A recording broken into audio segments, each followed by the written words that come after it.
A new consciousness is developing which sees the earth as a single organism and recognizes that an organism at war with itself is doomed.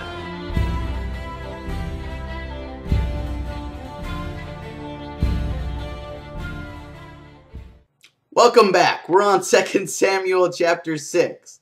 Then David again gathered all the elite troops in Israel, 30,000 in all. He led them to Baalah of Judah to bring back the ark of God, which bears the name of the Lord of heaven's armies, who is enthroned between the cherubim. They placed the ark of God on a new cart and brought it from Abinadab's house, which was on a hill. Uzzah and Ahio, Abinadab's sons, were guiding the cart as it left the house, carrying the ark of God.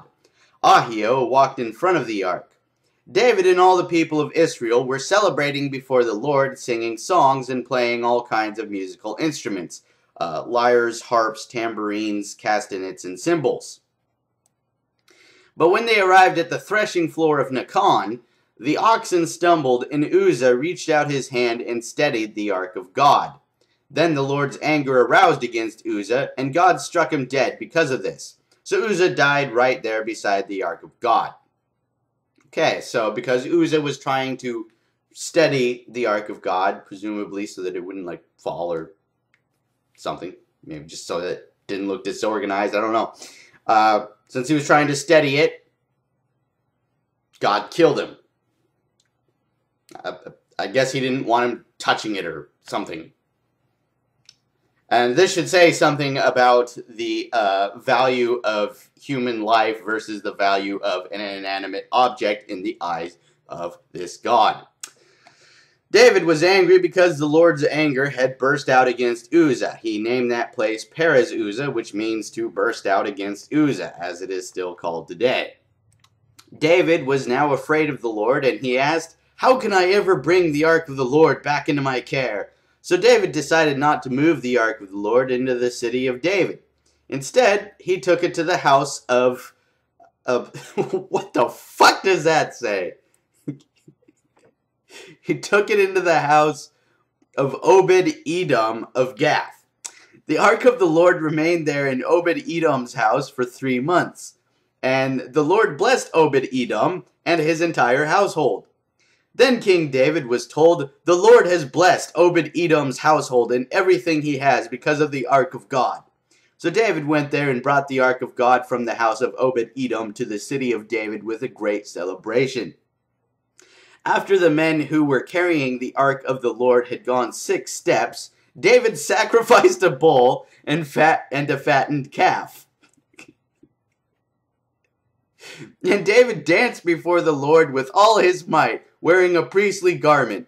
So David and all the people of Israel brought up the ark of the Lord with shouts of joy and the blowing of ram's horns. But as the ark of the Lord entered the city of David, Michal, the daughter of Saul, looked down from her window.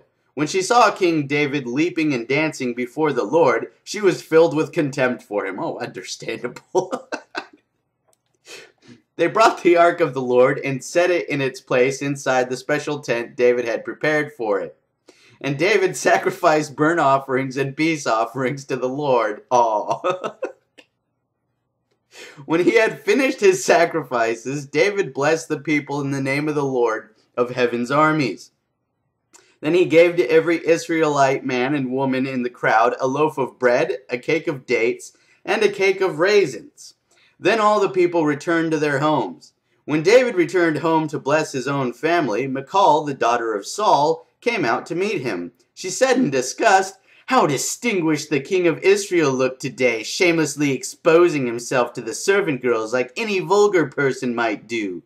David retorted to Michal, "I was dancing before the Lord, who chose me above your father and all his family. He appointed me as the leader of Israel, the people of the Lord, so I celebrate before the Lord. Yes, and I am willing to look even more foolish than this, even to be humiliated in my own eyes. But those servant girls you mentioned will indeed think I am distinguished."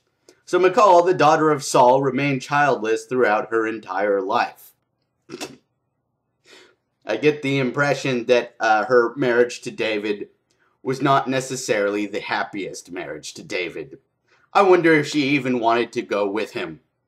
Anyway, that was 2 Samuel chapter 6. We'll be back with chapter 7.